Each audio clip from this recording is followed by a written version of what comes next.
Hi, good to see you again. Today I'd like to talk about observations that I've made lately, and it all starts with Rodney King. You might remember years ago when they had some trouble over there in Los Angeles, he was quoted as saying, "Why can't we all just get along?" And that's kind of the theme of my talk today. I happened to be watching PBS the other night, and I saw an old documentary from a few years ago about the Doma Brothers. A lot of you might be familiar with it. What happened was there was a meditation group that was allowed to offer their meditation classes to a group of inmates in Alabama. In fact, their motto was East meets West in the Deep South. And it kind of caught my attention, and I watched the documentary, and I was very impressed.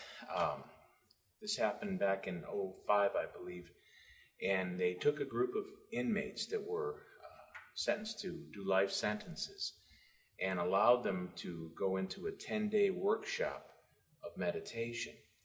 And they were actually allowed to segregate them from the general prison population and set up a completely different environment for them.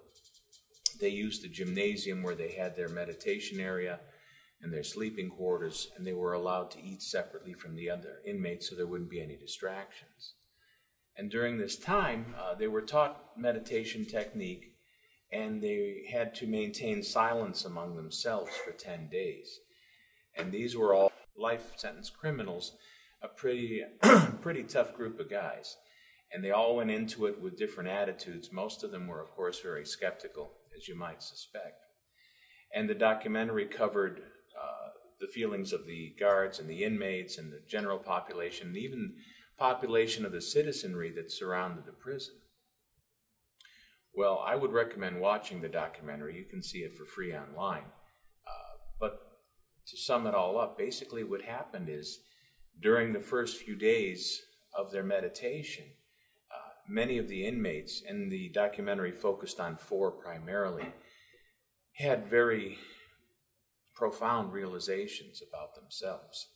Of course, they felt awkward and fidgety and like a lot of people do when they go into meditation initially.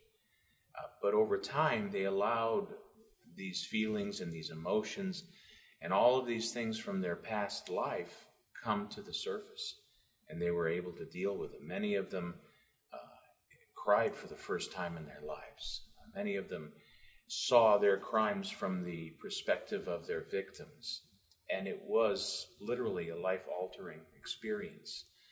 They came away from it changed, and the warden that was interviewed later said as much. What happened, though, unfortunately, was that there was a prison chaplain who was very threatened by this, and he was worried that he was losing his prison congregation. Now, understand this was taking place down in Alabama, which is kind of the Bible Belt area, and there were actually protesters outside the prison saying that all sorts of nasty, negative things about it. And this kind of brings me back to Rodney King saying, why can't we all just get along? Here, these prisoners were making changes in their lives. They're not going to be leaving. They're not going to be paroled. Yet, this provided a sense of freedom for many of them that they wouldn't have found otherwise. One of the inmates they interviewed was a leader of a gang within the prison, and after having completed the 10-day meditation, he resigned from his post as the gang leader. Well, the protest from the chaplain eventually took root, and after the second meditation class that was being offered, it was canceled and discontinued. In fact, the members of the group, they called them the Doma Brothers, were forbidden to meet and perform their group meditations as they were accustomed to doing. So what they had to resort to was forming a little club under the auspices of another activity, and actually snuck in their meditations and hoped that they didn't get caught. Well, a couple of years went by. The warden was replaced by a different warden. The chaplain was also replaced by a different chaplain. And a few years later, the group that sponsored the meditation was allowed to come back in and resume their work again. And since that time, amazing things have happened. Almost 200 members of the prison inmates have become Doma Brothers. The new warden, who's very supportive, is even talking about forming a separate cell block of only the Doma Brothers. And there's some impressive statistics, too. I'll share with you real quickly.